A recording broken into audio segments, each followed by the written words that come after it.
They didn't mean to summon humans, but a human armada answered the emergency lights bathed the council chamber in red as another explosion rocked the orbital station. Tae-sung gripped the edge of the tactical display, watching helplessly as 3 more coalition ships vanished from the screen. The swarm was winning. They were always winning. How long until they reached Kelth Prime? Admiral Jun's voice was steady, but Tae-sung could see the tremor in the old commander's hands. 5 days, sir. Maybe 6 if we're lucky. Tae-sung zoomed out the display, revealing the horrifying truth. Thousands of bioships, all moving as one organism, all hungry. The Vralketh swarm had consumed 7 star systems in 3 months. Billions of lives gone. Kelth Prime would be next. The council members argued among themselves, their voices rising in panic. The Kelthians, the Morvans, the situated all the great races of the coalition, reduced to frightened children. Tae-sung had seen it happen before on other worlds. He'd watched the swarm tear through defenses that had stood for centuries. Nothing stopped them. Nothing even slowed them down. There must be something we haven't tried, Counselor Wex said, his 4 eyes blinking independently. Ancient weapons? Forbidden technology? We've tried everything, Tae-sung replied, pulling up the casualty reports. He wished he hadn't. 200,000 dead in the last battle alone. The swarm adapts to every weapon we use. They learn from every engagement. We're not fighting an army. We're fighting evolution itself? Dr. Hannah pushed through the crowd of arguing officials. She carried a datapad, and her eyes had that dangerous gleam that Tae-sung had learned to fear. Hannah was brilliant, perhaps the smartest scientist in the coalition. She was also completely willing to break any rule if she thought it would work. I have an option, she announced, projecting an image above the tactical display. This, the hologram showed a device, ancient and covered in symbols that predated most modern languages. It looked like a tower made of crystallized light, with rings that slowly rotated around a central core. That's from the Veltara ruins, Admiral Jun said, leaning forward. I thought it was just a monument. It's a beacon, Hannah said, her fingers flying across her datapad. I've spent 3 years translating the inscriptions. It's designed to send a signal across dimensional barriers. The translation is rough, but it says something like, "Call the warriors from beyond the void" when activated. Tae-sung felt his blood run cold. You want to activate a device we don't understand, from a civilization that died out 10,000 years ago, to call for help from... What? Ghosts? I want to try something that might actually work, Hannah shot back. The beacon's power signature is still active. The ancient race that built it clearly expected someone to use it in an emergency. This is insane, Tae-sung said, looking to Admiral Jun for support. We don't know what it will do. We don't know who built it or why. We could be inviting something worse than the swarm. Can it be worse than extinction? Hannah's voice cut through the chamber. Everyone fell silent. She was right, and they all knew it. We have 5 days. 5 days until the swarm reaches this world and kills everyone on it. Every person in this room. Every child in the shelters below. Everyone. Admiral Jun stood slowly, his aged body seeming to carry the weight of every lost world. He looked at the tactical display, at the red markers showing the swarm's approach. Then he looked at Hannah's beacon. How long to activate it? 2 days to transport it from Veltara and set up the power systems, Hannah said immediately. 4 hours for the activation sequence, then do it. The Admiral's voice was final. Commander Tae-sung, you'll oversee the operation. Dr. Hannah, you have authorization to use any resources you need. Tae-sung wanted to protest, but what could he say? They were drowning and Hannah was offering them a rope. It didn't matter if the rope might be attached to a sea monster. They had to grab it anyway. The next 2 days passed in a blur. Tae-sung watched as Hannah's team carefully excavated the beacon and transported it to Kelth Prime's largest power station. The device was larger than he'd thought, nearly 30 meters tall when fully assembled. The symbols carved into its surface seemed to shift in the light, never quite the same twice. Are you sure about this? Tae-sung asked as Hannah ran her final diagnostics. No, she admitted, not looking up from her work. But I'm sure about what happens if we do nothing. The activation sequence began at midnight. Power from 3 fusion reactors poured into the ancient device. The rings began to spin faster, and the crystallized structure started to glow with a light that hurt to look at directly. The symbols blazed with energy, and Taesun could feel something in the air, like the pressure before a storm. Then the beacon sang. It wasn't a sound, not exactly. It was something that bypassed ears and went straight into the mind. Taesun could feel it reaching out, pushing through reality itself, searching for something on the other side. The light grew brighter and brighter until Taesun had to shield his eyes. Then suddenly it stopped. The beacon fell silent. The glow faded. The rings slowed and stopped. Did it work? Admiral June's voice came through the communication link. Hana stared at her instruments, her face pale. I don't know. The signal went out. It was supposed to be a quiet distress call, but the power spike was 10 times what I calculated. It didn't whisper. It screamed. So what does that mean? It means if anyone heard it, they'll definitely know we're here. And they'll know we're desperate. Taesung looked up at the stars through the power station's dome. Somewhere out there, the swarm was coming. And now, maybe something else was coming too. He didn't know which thought scared him more. 5 days until the swarm arrived. The beacon had been activated. Now all they could do was wait and hope that whatever answered would be their salvation, not their doom. They didn't mean to summon humans. But a human armada answered. Lieutenant Yuna stared at her screen, not quite believing what she was seeing. She ran the analysis again. Then a third time. The signal was still there, impossible but real. Captain Donghayan, you need to see this. Captain Donghayan crossed the bridge of the UNS Indomitable in 3 long strides. He was young for a ship commander, barely 30, but he'd earned his position through skill and a reputation for staying calm in crisis situations.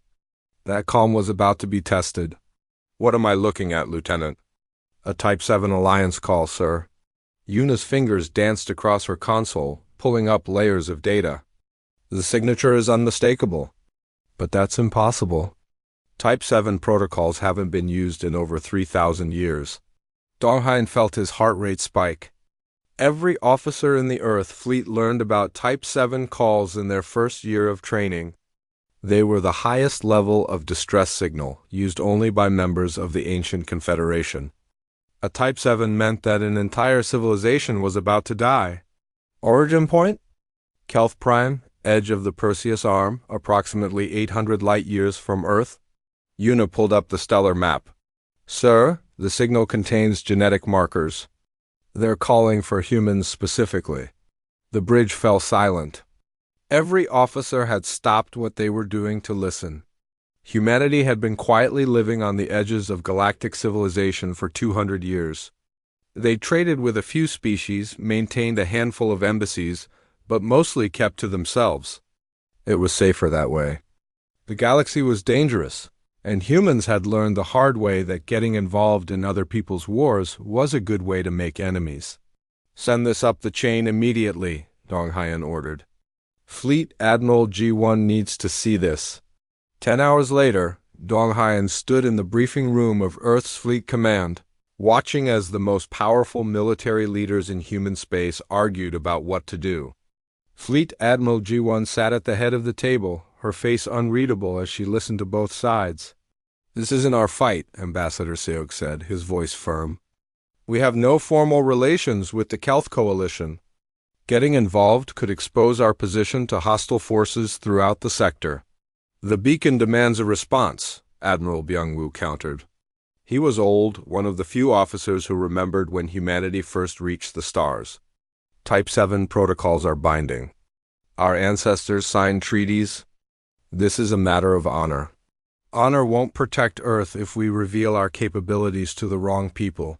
Seok shot back. G1 raised her hand, and the room fell silent. She was not a woman who needed to raise her voice to command respect. 50 years in the fleet had given her an aura of authority that could stop arguments with a gesture. Show me the threat assessment. A hologram appeared above the table. Donghayan recognized the data from the intelligence reports. The Vralketh swarm. thousands of bioships moving through space like locusts. Behind them, dead worlds and silent stars. The swarm, Ji-won said quietly. I thought we killed them all, ma'am? Dong Hyan asked. 80 years ago, before you were born, the swarm tried to enter Earth space. We drove them back and pursued them for 3 years. We thought we'd exterminated them. Clearly, we missed some. The room erupted in whispers. Most of the younger officers had never heard this story. Earth's history with galactic threats was largely classified, kept secret to maintain their low profile. If the swarm reaches Kelth Prime, they'll consume it, the one continued. Then they'll keep spreading. Eventually they'll find Earth again. This time they'll be stronger, more adapted, so we stop them now, Byung-woo said. With respect, Admiral, one ship for reconnaissance makes sense, Ambassador Seok said carefully. But anything more reveals our hand. If we show the galaxy our full military capabilities, we lose our strategic advantage. The galaxy is about to lose an entire civilization, Dong Hyan said before he could stop himself. Everyone turned to look at him. He swallowed hard but continued. Sir, ma'am, the Type 7 call means they have days left. Maybe hours. If we're going to respond, we need to move now. One studied him for a long moment. Then she turned to the hologram, manipulating it to show Earth's fleet positions. 3 full battle groups spread across human space. Nearly 1,000 ships built with technology that most of the galaxy hadn't seen in action. Ambassador Seok is right that this will reveal our capabilities, she said slowly. But he's wrong about our strategic advantage. Our advantage isn't that the galaxy doesn't know we're strong. It's that the galaxy doesn't know we care. Once they see us respond to a Type 7 call, they'll know we honor our obligations. They'll know we protect our allies, she made her decision. Activate Battle Groups 7, 9, and 12. Full mobilization. Captain Dong Hyan, the Indomitable, will serve as diplomatic liaison. You'll make first contact with the coalition forces. How many ships total, ma'am? Byung-woo asked. 847. Gi-won's smile was sharp. Let's make sure the galaxy remembers why they used to fear humanity. The fleet assembled in record time. Dong Hyan stood on his bridge, watching through the viewscreen as hundreds of warships gathered in formation. Destroyers, cruisers, carriers, dreadnoughts, each one equipped with weapons that could crack planets. Each one crewed by humans who had trained their entire lives for war. All ships report ready for hyperspace jump. Yuna announced. Fleet-wide communication. Ji-won's voice came through every speaker. This is Fleet Admiral Ji-won. 80 years ago, humanity faced the swarm and won. Today, we answer an ancient call for help. We will show the Kelth Coalition that humanity honors its oaths. We will show the swarm why they should have stayed in the dark between stars. All ships jump on my mark. Dong Hyan felt his pulse quicken. This was it. Humanity was stepping back onto the galactic stage, and they were doing it with an armada. Jump in 3 do mark. Space twisted. Reality bent. 847 human warships vanished from Earth space and hurtled toward Kelth Prime. They would arrive in 4 days. The coalition had called for help. They'd expected a response, if any came at all, to be a small force. Maybe a few ships? Maybe some volunteers. They were about to learn that humans didn't do anything small. They didn't mean to summon humans. But a human armada answered the alarm, screamed through the bridge of Kelth's Hope. Tae-sung ran to his station, still pulling on his uniform jacket. 4 days had passed since they'd activated the beacon. 4 days of silence. Now something was happening. Report. He barked. Massive hyperspace signatures detected at the system's edge, his sensor officer shouted over the chaos. Hundreds of them. They're huge, sir. Tae-sung's blood turned to ice.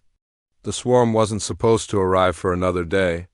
If they were here early, if they'd somehow gotten ahead of schedule, Sound general alarm. Get Admiral Jun on the line. All ships to battle stations. He pulled up the tactical display, trying to count the signatures. His hands were shaking. There were so many. Sir, they're not moving like the swarm, the sensor officer said, confusion in her voice. They're maintaining formation. Perfect formation. I've never seen anything like it. The first ships began to materialize on the long-range sensors. Taesung stared at the readings, not understanding what he was seeing. These weren't bioships? These were metal technology weapons platforms that registered power levels far beyond anything in the Coalition database. Get me a visual, he ordered. The main screen flickered to life. Taesung forgot how to breathe. Ships, hundreds of ships.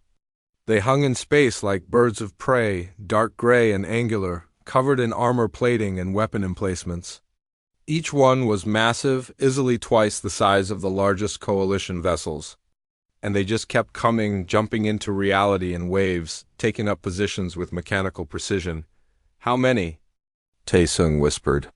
847 confirmed contacts, his sensor officer said, her voice barely audible. Sir, what are they? Admiral Jun's face appeared on the communication screen. He looked as terrified as Taesung felt. Commander, what's our status? Unknown fleet? Massive size? Unknown origin? They're not the swarm, sir, but I don't know if that's better or worse. Before Jun could respond, every communication system in the fleet crackled to life. A voice spoke, deep and clear, speaking perfect Coalition standard language with a strange accent. Coalition forces, this is Captain Dong Hyen of the United Nations ship Indomitable. We received your distress call. What is the nature of your emergency? The bridge fell silent. Everyone stared at the communication console as if it had just spoken in an ancient tongue, which, in a way, it had. The United Nations. Taesung knew that name from history classes, from ancient texts about the old Confederation. But that was thousands of years ago. This is Admiral Jun, Supreme Commander of Coalition Forces, who... What are you? We are human, Admiral. Your beacon sent out a Type 7 Alliance call. We are here to honor that call. Down on Kelth Prime, Dr. Hannah was running through every database she could access, her fingers flying across multiple screens at once. When the sensor data from the fleet had come through, she'd nearly fainted. Now she was searching desperately for any information about these humans. Found it, she gasped, pulling up a file that was older than most civilizations. The humans. They were part of the ancient Confederation. Small population, distant colonies. Records say they withdrew from galactic affairs nearly 3,000 years ago. They were considered a minor power, limited military capability, preferred isolation. She looked at the sensor readings again. 847 warships. Power signatures that made Coalition dreadnoughts look like children's toys. These records are very, very wrong. On the bridge of the Indomitable, Captain Dong Hyen watched as his tactical officer displayed the Coalition fleet positions. They were scattered, disorganized, showing all the signs of a force that had been fighting a losing battle. Behind them, the planet Kelth Prime glowed like a blue jewel, home to billions of civilians. Fleet Admiral G1's voice came through his private channel. What's your assessment, Captain? They're terrified of us, ma'am. Their ships are powered down except for basic systems. I think they thought we were the enemy. Let's fix that. Open a channel to their flagship, visual. The screen split, showing Admiral Jun's bridge. The Kelthian commander looked old, tired, and very afraid. Dong Hyen understood. If strange ships had appeared in Earth space without warning, he'd be afraid too. Admiral Jun, G1 said, her voice calm and professional.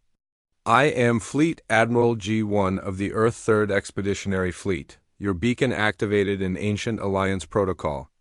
We are here to provide military assistance. Please describe your threat. Jun seemed to gather himself. The Vralketh swarm. They've consumed 7 star systems. They'll reach this system in approximately 30 hours. We've lost every battle against them. They adapt to our weapons. They learn from our tactics. They cannot be stopped? Dong Hyen saw Ji-won's expression change. It was subtle, but he'd served under her long enough to recognize it. Anger. Cold, focused anger. The swarm, she said quietly. We know them. We fought them 80 years ago in Earth space. We drove them back. You fought them? Taesung's voice came over the channel. How? They're unstoppable. They're not unstoppable, one replied. They're just very good at what they do. But so are we. Captain Dong Hyen, transmit our fleet composition to Coalition Command. Admiral Jun, I'd like to request tactical command of the defense. My ships and yours working together. Taesung watched as data flowed into his systems. Ship classifications, weapon loadouts, crew complements. The numbers kept climbing. Each human ship carried enough firepower to level a city. Their smallest destroyers were more heavily armed than Coalition cruisers, and they had 847 of them. You brought an armada, June said, something like hope creeping into his voice. You sent a Type 7 call? One replied. Did you expect us to send anything less? We expected, if anyone came, maybe a patrol ship. A few volunteers. We never imagined. You imagined we'd forgotten, Dong Hyen said gently. That the old treaties didn't matter anymore. That humans had moved on. He smiled. We don't forget our promises, Admiral. And we definitely don't abandon our allies. An alarm sounded on Taesung's console. New sensor contacts at the very edge of detection range. These were different. Organic signatures. Moving in a pattern he'd seen too many times before. They're here, he said. The swarm just entered the system. The tactical display updated. Thousands of bioships, a living tide of death pouring into Kelth Prime space. They moved like a school of fish, each one connected to the whole, all following the same terrible purpose. Consume, adapt, spread. Dong Hyen watched the swarm's approach on his screen. He'd read the reports from 80 years ago, studied the tactics humanity had used. The swarm was fast, adaptable, and vicious. They would expect the coalition to run as they'd been running for months. They weren't expecting humans. Admiral Jun, pull your forces back to defensive positions around the planet, G1 ordered. Let my fleet take the forward line. It's time we reminded the swarm why they left human space. The human armada began to move. 847 ships, sliding into formation with practiced ease. They formed a wall between the swarm and Kelth Prime, weapons coming online, shields energizing. Taesung watched in awe. He'd never seen anything like it.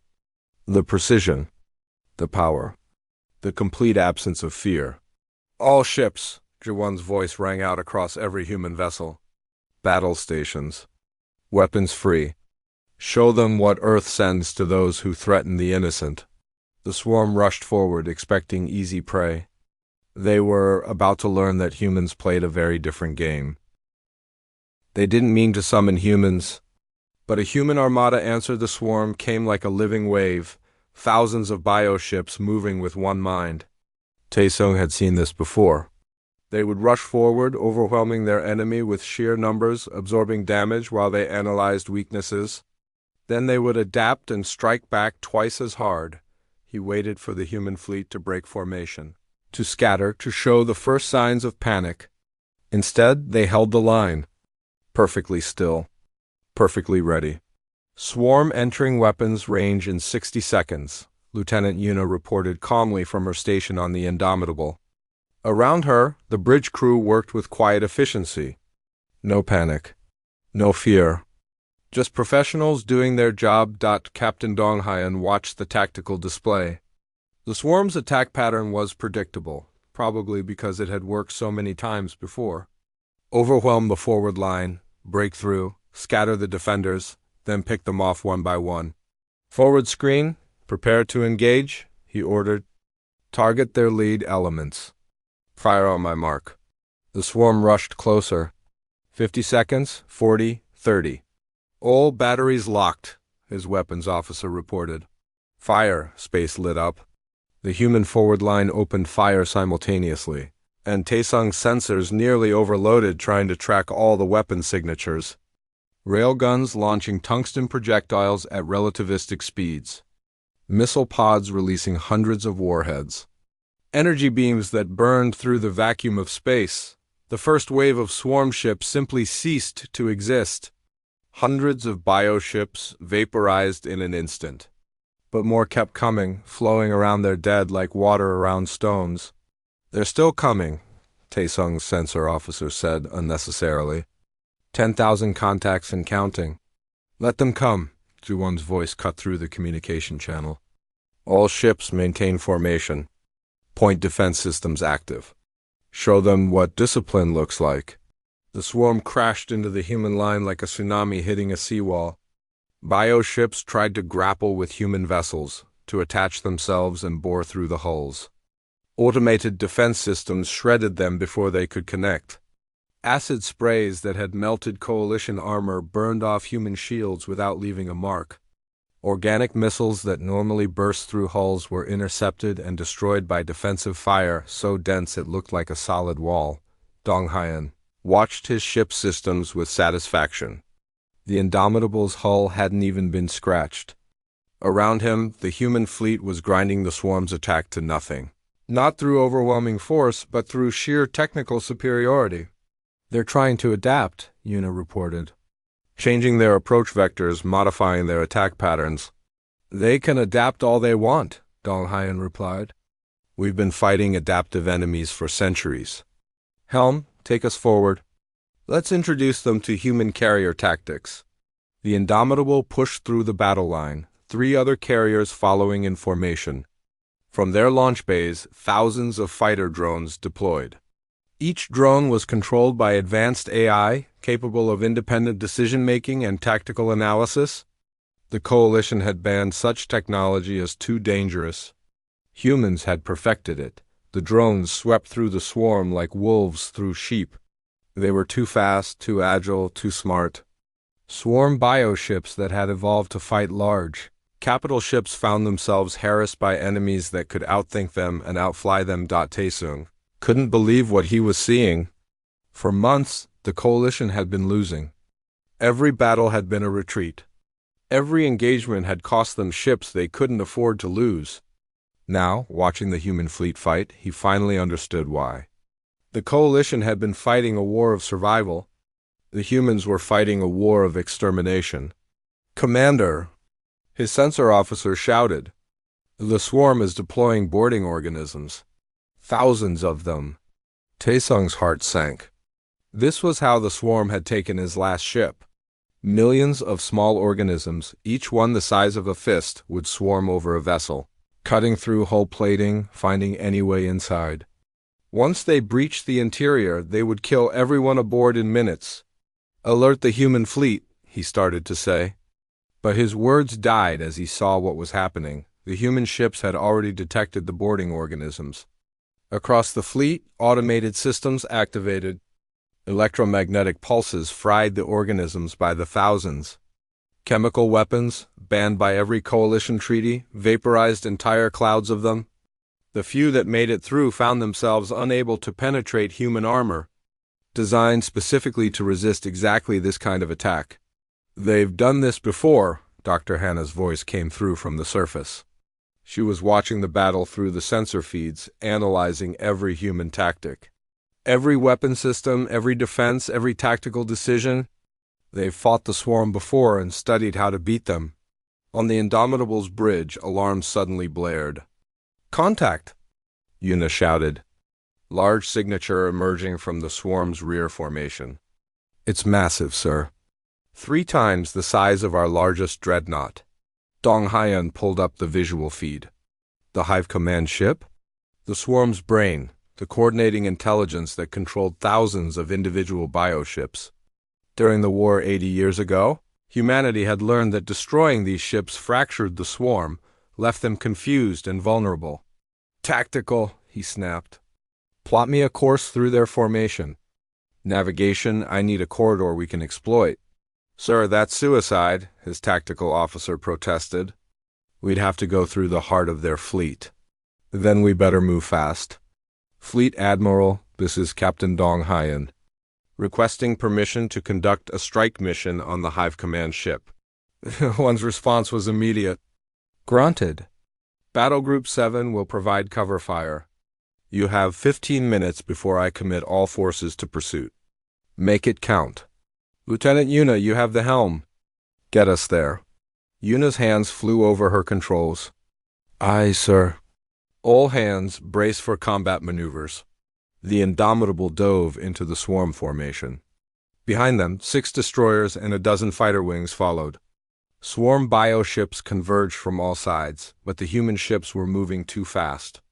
Their shields deflecting organic weapons. Their point defense systems destroying everything that got too close. Taesung watched from his bridge, transfixed. The human captain was threading his ship through gaps that barely existed, making course corrections that seemed impossible. And his crew followed every order without hesitation, trusting their commander completely. Approaching Hive Command ship, Yuna announced. Weapons range in 20 seconds.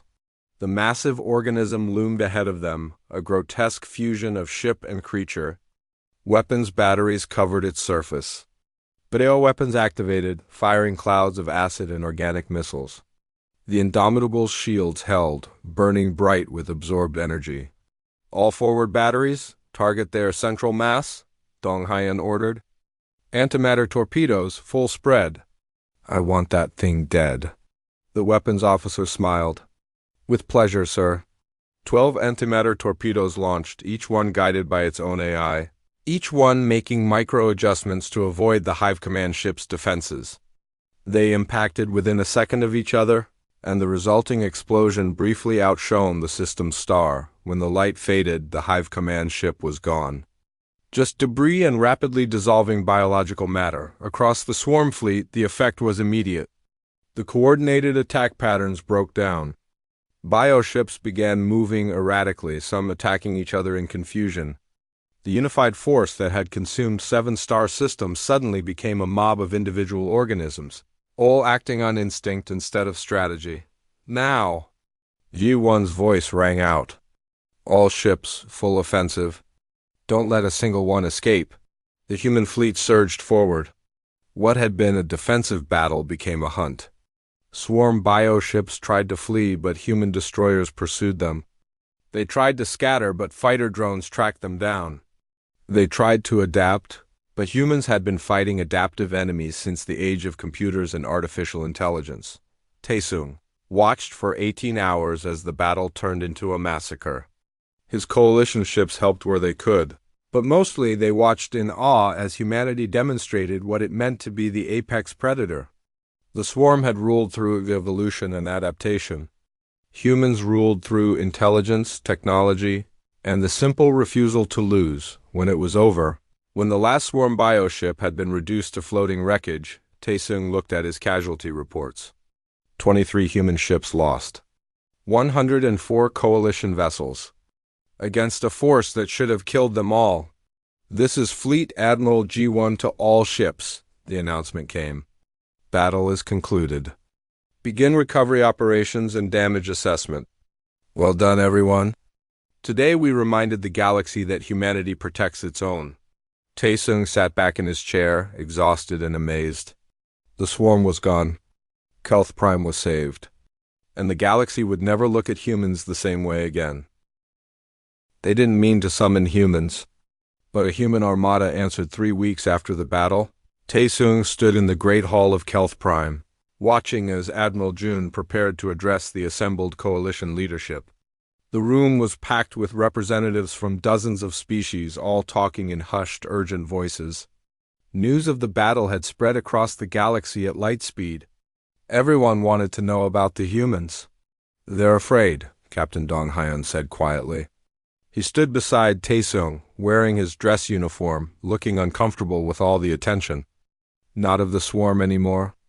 Of us, can you blame them? Taesung replied. You showed up with 800 ships and destroyed an enemy that had killed billions. Some people see saviors. Others see potential conquerors. We're not conquerors. I know. But the galaxy doesn't know that yet. Across the hall, Dr. Hana was deep in conversation with several human scientists. She'd spent the last 3 weeks studying everything she could about humanity's history, their technology, their culture. What she'd found had shocked her. The beacon wasn't a random artifact, she explained to Dong Haiyan later.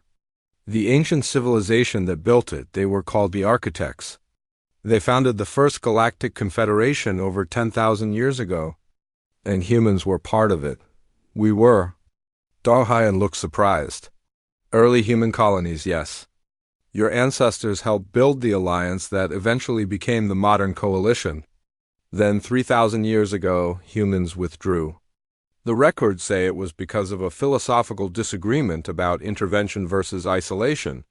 Humans wanted to develop on their own, without galactic influence. So we've been out there all this time, just watching. Growing, Hannah corrected. While the rest of the galaxy stagnated, dealing with politics and bureaucracy, humanity was advancing. Testing new technologies. Preparing for threats the rest of us had forgotten about. The beacon wasn't calling for random help. It was calling you home. Admiral June stepped up to the podium and the room fell silent. He looked older than he had before the battle, but there was strength in his bearing that hadn't been there in months. 3 weeks ago, we faced extinction, he began. The Vralketh swarm had consumed everything in their path. We had days left, maybe hours. In desperation, we activated an ancient beacon hoping for a miracle. He paused. We got something better. We got allies. He gestured to where Fleet Admiral G1 stood with her officers. Humanity answered our call with 800 ships. They could have sent a token force. They could have ignored us entirely. Instead, they honored treaties that were older than most of our civilizations. They risked their lives for people they'd never met. They saved us. The hall erupted in applause. But Tae-seung could see the tension underneath. Not everyone was clapping. Some delegates sat with their arms crossed, their expressions worried. Over the next few days, the political situation became clearer. The Coalition Council was divided into 3 factions. The first, led by the Kelthians and several species who'd suffered under the swarm, wanted immediate formal alliance with humanity. They saw the humans as the protection the Coalition desperately needed. The second faction, led by the Morvans and other military powers, was wary. They respected human strength but feared it too. What if humanity decided to expand? What if they wanted to rule instead of protect? The third faction, smaller but vocal, wanted humanity to leave. They argued that human technology was too advanced, that their presence would destabilize galactic politics, that they were dangerous unknowns in a carefully balanced system. Politics, Dong Haiyan muttered as he and Tae-seung shared a drink in one of Kelth Prime's many celebration halls. We saved them from extinction and half of them want us to leave. Fear makes people stupid, Tae-seung replied. They see your ships, your weapons, your capabilities. They imagine what would happen if you decided to turn those weapons on them instead of for them. We wouldn't. I know. But they don't, not yet. The breakthrough came from an unexpected source. Ambassador Seok, who had argued against the intervention in the first place, proposed a solution.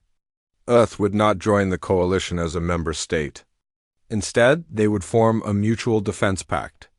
Humanity would help protect coalition space from external threats. In return, the coalition would respect Earth's sovereignty and independence. It's not everything we wanted, Admiral June admitted in private conversation with G1. But it's something. It's a start. It's enough, Uwon replied. We didn't come here to rule you, Admiral. We came because you called for help. This agreement lets us continue helping without making anyone feel conquered. The treaty was signed 2 weeks later. As part of the agreement, Tae-seung volunteered for the first officer exchange program. He would spend 6 months training with human forces, learning their tactics and teaching them about coalition technology and culture. You're sure about this? Admiral June asked him. I fought beside them, Tae-seung said. I watched them face impossible odds without flinching. If the galaxy is going to survive, we need to understand each other. I want to help build that bridge. Dr. Hana also joined the exchange program, unable to resist the chance to study human technology up close. She and a team of scientists would work with Earth researchers, sharing knowledge that would benefit both civilizations, But not everyone was happy with the new arrangement. 1 week after the treaty signing, Lieutenant Yuna detected suspicious activity near one of the human ships. A small group of Morvan operatives had attempted to infiltrate a human destroyer to steal weapon schematics. They were caught immediately. Human security systems were far beyond anything the Morvans had encountered. The incident could have destroyed the fragile peace. Instead, Admiral G1 used it as a teaching moment. She invited the Morvan leadership to a demonstration of human military technology. "You tried to steal from us because you were afraid," she told the assembled Morvan commanders. "You thought that if you had our weapons, you'd be safe from us. But weapons don't make you safe. Training makes you safe. Discipline makes you safe. Trust makes you safe." She had her fleet demonstrate their capabilities. Not just their weapons, but their coordination, their tactics, their ability to work as a unified force. The Morvans watched in silence as human ships performed maneuvers that should have been impossible, as AI systems managed complexity that organic minds couldn't track, as individual ships operated with the precision of a single organism. "You can't steal this," Jawan said. "This is built on centuries of development, of training, of culture. But we can teach you. We can show you how to defend yourselves." That's what allies do. The Morvans withdrew their objections to the treaty 2 months after the battle. Dong Haiyan stood on the bridge of the Indomitable, preparing to lead a joint patrol with coalition forces. Taesung would be accompanying them, along with ships from 3 other coalition species. "Ready for your first official mission as allies?" Dong Haiyan asked. "Ready," Taesung confirmed. "Though I still can't believe this is real. 2 months ago, we were dying. Now we're patrolling together. The galaxy changes fast," Dong Haiyan smiled. "That's what makes it interesting." As the joint fleet prepared to depart, Dr. Hana contacted them from the surface. "Captain, you need to see this." A new signal appeared on their sensors. Another beacon activating in a distant sector of space. Same design as the one that had called humanity to Kelth Prime. Same ancient frequency. "Another distress call," Yuna said. Dong Haiyan looked at Taesung, who looked back with a grim smile. "Looks like you're staying busy." "We didn't plan on this," Dong Haiyan admitted. "We just wanted to honor one treaty, save one world. Now it looks like the galaxy has other ideas." Fleet Admiral Guan's voice came through the communication system. "Captain Dong Haiyan, you are authorized to investigate the new signal. Take your patrol group and report back.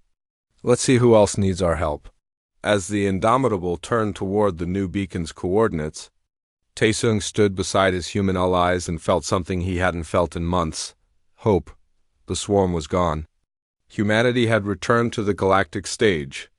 And whatever threats waited in the darkness between stars, they would face them together.